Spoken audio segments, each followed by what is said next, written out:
जे आपण standard emission म्हणून आपण म्हणतो आणि म्हणूनच भारत एमिशन स्टँडर्ड ज्याला आपण भारत स्टेज उत्कृष्ट मानके BES 1 असेल, 2 असेल, 3 असेल, 4 असेल, आता आपण 6 पर्यंत सभापती महोदय पोहोचलेले आहेत. आता ह्याच्यामध्ये सभापती महोदय मंत्री महोदयांनी सांगितलेलं आहे की उत्पन्न वाढवण्याचा काय हेतू नाही, काय नाही. तुमचा उत्पन्न किंवा बोजा काय सरकारवर येणार नाही, तुमच्यावरती बोजा येणार नाही. पण सर्वसामान्य सभापती महोदय जे 15 वर्षाच्या अगोदर ज्यांनी या गाड्या ज्या खरेदी केलेली आहेत, ही जी मंडळी आहे ही काय फार मोठं उच्चस्तरीय किंवा मोठमोठे ट्रान्सपोर्टच्या अंडरमध्ये आहेत अशातले भाग नाही. हे वैयक्तिक स्तरावरती असलेले जी लोक, काही रोजगार नाही, जीवनामध्ये काही आपल्याला काहीतरी करायचं आहे, हाताला काम पाहिजे, ज्याला शिक्षणाचा पण आधार मिळाला नाही, अशी लोक ज्यावेळी काहीच करता येत नाही सभापती महोदय, ते जाऊन ड्रायव्हिंग लायसन्स घेतात आणि ड्रायव्हिंग लायसन्स घेतल्यानंतर या सभापती महोदय अशा या ट्रक्स असतील, छोटे टेम्पो असेल, आता त्याला नवीन नाव आलंय, हत्ती आलंय, असे छोट्या छोट्या गाड्यांवरती जाण्याचं काम करत. सभापती महोदय, मला या गोष्टीची जाणीव आहे की हे राज्याचा विषय नाही, एमिशन किंवा स्टँडर्ड्स वाढवणं हे केंद्र सरकार सभापती महोदय याच्याबद्दलचा निर्णय घेतोय. आता आपण BS6 ची आपण चर्चा, BSE ची 6 ची चर्चा करतोय. पुढच्या काळामध्ये ती 7 पण इंट्रोड्यूस या पुढच्या वर्षामध्ये होण्याची शक्यता सभापती महोदय येता कामा नाही. सभापती, मुळामध्ये ही चर्चा सुरुवात केव्हा झाली, ज्यावेळी माननीय सर्वोच्च न्यायालयामध्ये आणि उच्च न्यायालयांमध्ये दिल्लीच्या एका पिटिशन मध्ये ज्यावेळी पर्यावरणावरती या मोठ्या प्रमाणावरती जे हानिकारक जे NCR मध्ये होतो, ह्याची ही मुळामध्ये सुरुवात झालेली आहे. मला आनंद झाला असता की सो मोटिवली सरकार, केंद्र सरकार, राज्य सरकारने याच्यातला नियम, निकष, कायदा आणण्याचं काम केलं असता तर नक्कीच त्याच्यात आपल्याला दृष्टिकोन ठेवता आला असतं की दूरदृष्टिकोनातून राज्य आणि केंद्र बघण्याचा प्रयत्न करतो, पण तसं झालेलं नाहीये. आणि म्हणून सभापती महोदय, ज्यावेळी ही पिटिशन फाईल झाली आणि पिटिशन मध्ये त्यांनी सरसकट बंदी घालण्याचा निर्णय घेतला आणि त्यात काही क्लॉज मध्ये किंवा काही सूट देण्याची भूमिका त्यांनी घेतली की याची इम्प्लिमेंटेशन कोणी करावी, काय करावी, हा तो ज्यातला भाग झालेला आहे. अर्थात दिल्लीचा काही विषय येत नाही, मी याचा संदर्भ यासाठी देतोय की म्हणूनच हा धोरण सभापती महोदय यामध्ये आलं. मग सेंट्रल पोल्युशन एजन्सीने असतील किंवा त्यांनी जाऊन तिकडे युक्तिवाद करण्याचं काम केलं की तुम्ही याच्यामध्ये निवळ सरसकट बंदी करणं, इम्प्लिमेंटेशन म्हणून पण काही ह्याच्यामध्ये उपाययोजना करण्याचं काम केलं पाहिजे आणि त्या भावनेतूनच दृष्टिकोनातून केले. सभापती महोदय, ही संकल्पना काही आज या राज्यामध्ये देशामध्ये जरी येत असेल, ही काय नवीन जुनी नाही, नवीन आहे अशातला भाग नाही. कारण सभापती महोदय, जगाच्या स्तरावरती पण अशा अनेक ज्या उपाययोजना करण्याचं काम, ज्यामुळे इमिशन्स कमी होतील, ट्रॅफिक कंजेक्शन्स कमी होतील, यासाठी वेगवेगळ्या उपाययोजना करण्याचं काम केलेलं आहे. हे काय सभापती महोदय, मंत्री महोदय आलेत आणि आमची 93 आता सोमवारी घ्या म्हणून सांगितलं, हे काय चाललंय सभापती महोदय, सचिव साहेब? आणि सभापती महोदय, आपण बघितलं असेल की ह्या सर्व गोष्टी करत असताना जगाच्या वेगवेगळ्या नॉर्म्स आहेत. आता काही जगांमध्ये ह्या गाड्या बंद करायच्या आहेत तर त्याला काहीतरी कॉम्पोजिट केलं पाहिजे, म्हणजे त्याला अट्रॅक्शन असली पाहिजे. कारण सभापती महोदय, शेवटी तो माणूस 10-10, 15-15 वर्ष गाडी कशी तरी नडबोळ, कशी तरी रिपेअरिंग, मेंटेनन्स करून तो ढकलत चालतोय. म्हणजे ह्याचा अर्थ काय, त्याला शोक आहे अशातलं नाही, पण त्याची आर्थिक परिस्थिती नाहीये, तो त्या गाडीवरती परत रिवाइव्ह होऊ शकत नाही. म्हणून सभापती महोदय, ते या गाड्या आपल्याला 10-10, 15-15 वर्ष आपल्याला चालताना आपल्याला पाहायला मिळते. जगाच्या स्तरावरती पण सभापती महोदय अनेक उपाययोजना झाल्या.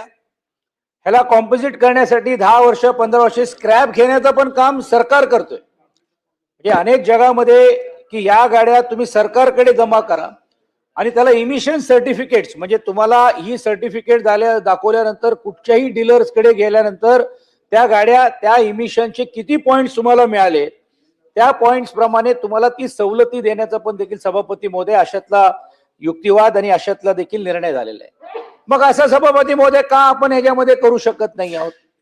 का आपण अशा अनेक परदेशातल्या या गोष्टीकडे आपण बघून या ह्याच्यातल्या असलेल्या ज्या गोष्टी आहेत हे आपण का करू शकत नाही? सभापती महोदय, मुळामध्येच ट्रान्सपोर्टेशन जे गुड्स साठी असेल, गुड्स अँड कॅरियर साठी असेल, ह्याच्यामध्ये तर भरपाई होतोय, पण पब्लिक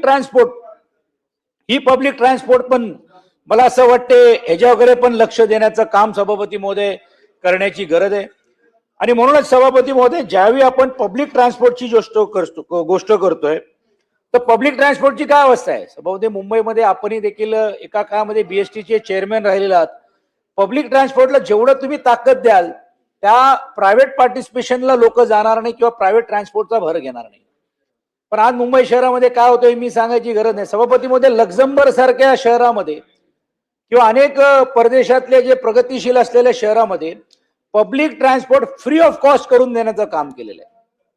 आणि त्याचं मूलभूत कारण असं आहे की टॅक्स पेअरच्या पैशातून जो गोळा होणारा पैसा ही पण एक सुविधा म्हणून या लोकांना प्रोत्साहन देण्याच्या दृष्टिकोनातून पण देखील हे पब्लिक ट्रान्सपोर्ट आपण भर घातलं पाहिजे म्हणून मोफत देण्याची भूमिका सभापती महोदय त्या ह्याच्यामध्ये गेलेली आहे. पर्यावरण मंत्रीजी आणि म्हणून सभापती महोदय की आपण बघितलं असेल की जोपर्यंत पब्लिक ट्रान्सपोर्टेशन वरती आपण भर घालणार नाही तोपर्यंत सभापती मध्ये होणार नाही. आता आपण काय केलंय, जन विश्वास ऍक्टच्या अंतर्गत आपण टॅक्स मध्ये कन्सेशन देण्याचं काम आपण केलेलं आहे. ग्रीन एनर्जी किंवा ग्रीन टॅक्सच्या माध्यमातून पण देखील सवलती देण्याची भूमिका आपण घेतलेली आहे. पण एका बाजूला तुम्ही जे टॅक्स वाढवतायत आणि दुसऱ्या बाजूला जो सवलतीचा जो आहे तो या लोकांना आकर्षित करणं जर तुम्ही जर देण्याचं काम जर केलं नाही तर कदाचित तुम्ही कायद्याच्या अंतर्गत त्याच्यावरती डबल टॅक्सेशन लावाल. पण दुर्दैवाने ज्याला आपण आपल्या गावठी भाषेमध्ये वडाप म्हणतो, वडाप, अशा चोरीतून पण देखील या गाड्या हे निर्माण केले जातील किंवा आणले जातील. सभापती महोदय, आपल्याला आज आपल्या राज्यामध्ये नाही पण 3 असे प्रकरण आहेत स्कॅम मी तुम्हाला दाखवू शकतो जे इतर राज्यातून BS4च्या गाड्या हे विकले गेलेले आहेत आणि आपल्या राज्यामध्ये आणून विकतायत. आपल्यालाही माहिती आहे की आपल्या मुंबई सारख्या प्रगतीशील शहरामध्ये जास्त वेळ त्या गाड्या राहत नाही. आपल्याकडचे जे गाड्या आहेत हे इतर राज्यांमध्ये जातात, मग UP असेल, बिहार असेल, आणि म्हणून आपण बघतो की अनेक जे नवीन मॉडेल्स आहेत ते पुढे मॉडेल जात नाहीये. सभापती महोदय, BS4ची जी अंमलबजावणी करत असताना 6चा तुम्ही इम्प्लिमेंट करत असताना ह्याचा ऑटो सेक्टरवरती पण किती मोठ्या प्रमाणावरती परिणाम होणार आहे. मी देखील संघटनेच्या वतीने अनेक संघटनेमध्ये मी काम करतोय, महिंद्रा सारखी कंपनी असेल किंवा फोर्स सारख्या कंपनीमध्ये असेल, आणि म्हणून या सेक्टरशी एक आमचा जवळचा नाता असल्यामुळे आपण ज्यावेळी ही नोटिफिकेशन आपण काढण्याचा प्रयत्न करू त्याला ब्रीथिंग टाइमच आपण कमी देतो. आणि अनेक वेळा अशा गोष्टी होतात की एकतर डीलरकडे त्या गाड्या पडलेल्या आहेत, BS4चे आपण BS5 आपण इम्प्लिमेंट केलेले आहेत पण ऑलरेडी BS4 मधून ती डिलिव्हरी घ्यायला झाली नाही. अनेक वेळा काही उदाहरणं असे देता येतील की त्याचा लोन सँक्शन झालं नाही म्हणून ती गाडी आम्हाला बाहेर काढता आली नाही. आता RTO त्याला रजिस्टर्ड करत नाही. का करत नाही? कारण ते BS6चा नॉर्म नाहीये आणि ते ऑलरेडी गाड्या शोरूम मधून गेलेल्या आहेत. म्हणजे सभापती महोदय, ना तो ग्राहक गाडी घेऊ शकतो, तो डीलर परत त्याला पैसे द्यायला तयार नाही जो, आणि कारण लोन झाला नाही तो जे ऍडव्हान्स अमाऊंट दिली तेवढीच देतोय, आणि कंपनीमध्ये पण ती गाडी जाऊ शकत नाही कारण कंपनी ती गाडी एकदा बाहेर काढल्यानंतर घेता येते. म्हणजे एक सामाजिक प्रश्न पण सभापती महोदय याच्यामध्ये निर्माण होण्याचं काम करतं. सभापती महोदय, हे करत असताना आपण ज्या अर्थी 10 वर्षाचे 15 वर्षाच्या या गाड्यांवरती हे कर लावून त्याला डिस्कार्ड करण्याची ही जी संकल्पना ही स्वागतार्ह आहे, म्हणजे त्याच्याबद्दल काही कोणाचाही दुमत असता कामा नये. पण सभापती मध्ये या अनुशासनाने आता तुमची स्पर्धा ही निवड फक्त मुंबई, महाराष्ट्र आणि आपल्या राज्य आणि देशाची पण राहिली नाहीये.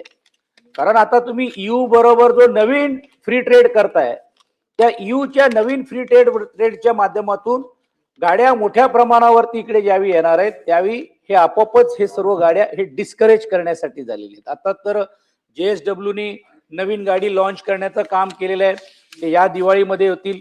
त्याची जर किमती आपल्या असलेल्या EV कारपेक्षा पण स्वस्त गाडी ते परदेशातून निर्यात करून आयात करून घेऊन आपण आणण्याचं काम, इम्पोर्ट करण्याचं काम करणार आहेत. आणि म्हणून एक कॉम्पिटिशन तुम्हाला आपल्याला या राज्यामध्ये आणि शहरामध्ये देखील होणार आहे.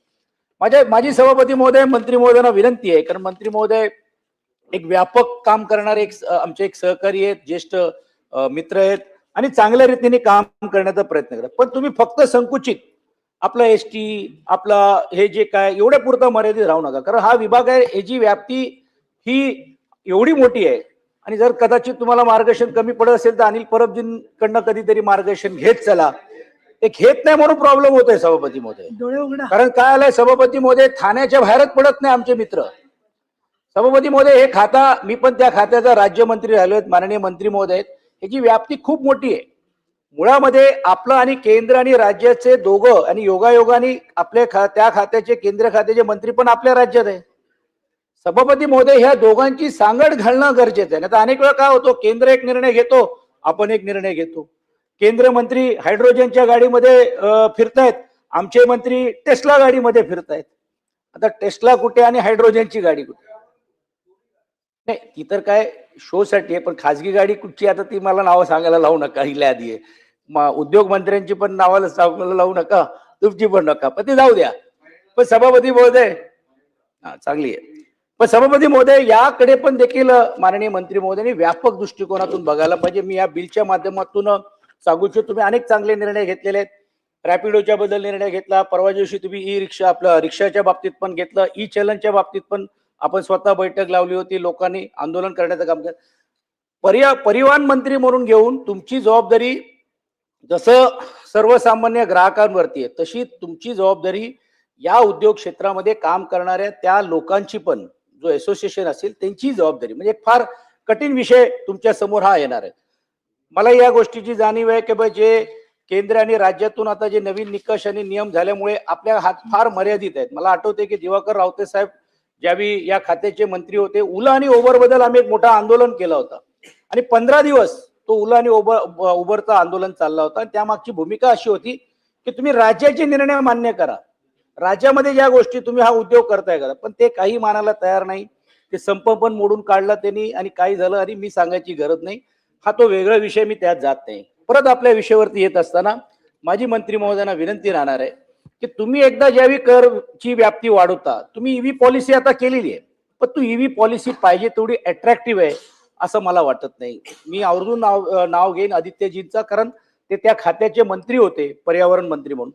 एक अट्रॅक्टिव्ह पॉलिसी त्यांनी निर्माण करण्याचं काम केलं आणि त्यामुळे तुम्ही जर बघितलं असेल त्यावेळी मोठ्या प्रमाणावरती सेल झालेला.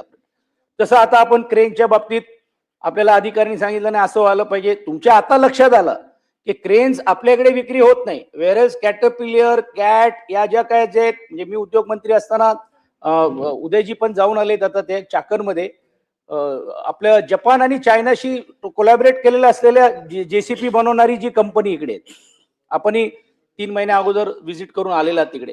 सांगण्याचा हेतू असा आहे की आपल्याकडे प्रोडक्शन होतो पण तो विक्री बाहेर करतो का, कारण इकडे टॅक्सेस आणि बाकीच्या ज्या गोष्टी नसल्यामुळे, आणि म्हणून इतर राज्यांमधून जे क्रेन हे आपल्याकडे येतं, म्हणून आता तुम्ही त्याच्यामध्ये पण ती सवलत आणण्याचं काम केलेलं आहे.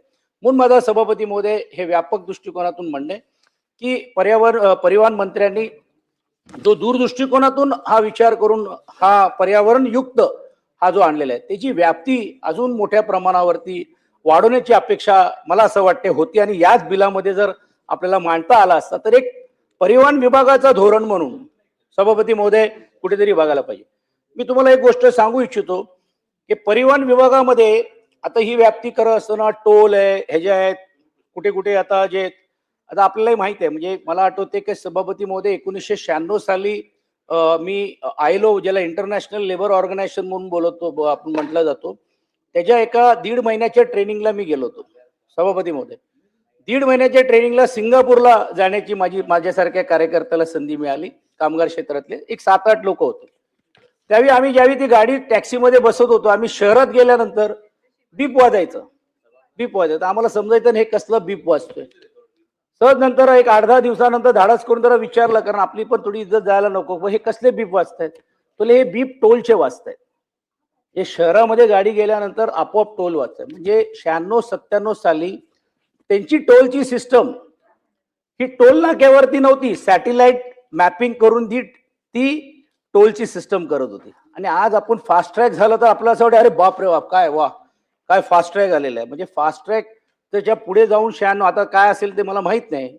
मी यासाठी त्याची माहितीसाठी सभापती मोदी सांगतो की तुम्ही फास्ट फॉरवर्ड आहात, तुम्ही गेलेले आहेत आणि तुम्ही अनेक जगामध्ये चांगल्या चांगल्या शहरामध्ये जाऊन आलेला आहात आणि चांगलीच गोष्ट आहे, त्याच्यात काही नाहीये. म्हणून व्यापक दृष्टिकोनातून इतर शहरामध्ये काय काय होत आहेत ह्याही बाबतीत तुम्ही बघा. तुम्ही एकटे जाऊन या, आम्हाला काय नाही घेऊन गेलं तरी चालेल, काय हरकत नाही, कारण उद्योग मंत्री गेल्या 2-3 वर्षापासून स्वतःच डावोसला जाऊन येऊन किती मोठा उद्योग काय आलं, चांगलंच बोललो. ते US साठी ते फिक्स आहे. ते बोलले मी इकडे तिकडे जात नाही, डायरेक्ट USA. तर सभापती महोदय माझी विनंती काय, ही व्यापक बघा का. आता तुम्हाला मी सांगतो सिंगापूरने काय केलं, सिंगापूरने केलं शेअरिंग, आता कंपल्सरी केलं की जर तुम्हाला कामावर जायचं असेल शहरात, तुम्ही स्वतः एकटे गाडी घेऊन जाऊ शकत नाही. कायद्याने त्यांनी अमेंडमेंट आणली की नो, तुम्हाला जर जायचं असेल तर तुम्ही आजूबाजूला तुम्ही पूल तयार करा, कोण 4 जाणार आणि नाही जाणार असाल तर तुम्ही पब्लिक ट्रान्सपोर्टचा वापर करा. म्हणजे तिकडचे आज श्रीमंत म्हणजे प्राईम मिनिस्टर स्वतः पब्लिक ट्रान्सपोर्ट जातो, तो भाग वेगळा. पण सांगण्याचा हेतू असं आहे की अशा काही व्यापक गोष्टी पण मला अपेक्षित होतं की अशा या बिलच्या माध्यमातून तुम्ही जर आणण्याचं जर काम झालं तर तुमच्या कारकिर्दीत की एक वादग्रस्त न होता. तर आपल्याला माहित आहे की हा विभाग असा आहे की बाबा न बोललेलं बरं. म्हणजे काय काय असलं तरी देखील प्रॉब्लेम आहे, काय नसलं तरी प्रॉब्लेम. अनिलजी बरोबर आहे की नाही? आरटीओचा विभाग जो आहे म्हणजे ह्याच्यात तर 1.5, 2, 2.5, 3 वर्ष तुम्हाला हे समजायला जातील की आपले कोण आणि आपले कोण नाहीये. आता तुम्हाला अनुभव येईल, आलेलं पण असेल, तो भाग वेगळा. पण आम्ही अजून त्याच्यात थोडा सखोल गेलो नाहीये, कारण आम्हाला पॉझिटिव्हली आणि कन्स्ट्रक्टिव्ह काम करायचंय. पण त्यात आपण जर गेलो तर तुम्हालाही माहिती आहे काय चालतंय नाही चालतंय. म्हणजे बदल्यांमध्ये तर न बोललेलंच बरं. म्हणजे ही तुम्हालाही माहिती आहे, आम्ही त्याच्यातून पुढे आल्यामुळे ते सर्व गोष्टी मी त्याच्यात जात नाही. सभापती महोदय, म्हणून मी आपल्या माध्यमातून विनंती करेन की आपण ज्या दूरदृष्टिकोनातून आपण हा जो बिल आणलेला आहे ह्याची व्याप्ती ही अजून वाढली पाहिजे होती. अजून याच्यामध्ये चांगल्या ज्या सूचना आहेत किंवा काय करता आला असता तर करता आपल्याला चांगल्या रीतीने याच्यातून मार्ग काढता आला असता, ते करता आले आणण्याची भूमिका तुम्ही घेतली असती तर नक्कीच स्वागत असेल. परंतु एक पाऊल पुढे का होईना तुम्ही जाण्याचा जो काम केलेला आहे त्याचा निश्चितपणे स्वागत करून या बिलाला पाठिंबा देऊन आणि मी जे सूचना तुम्हाला दिल्या त्याचा आपण विचार करा अशी अपेक्षा व्यक्त करून थांबतो. सभापती महोदय, परिवहन मंत्री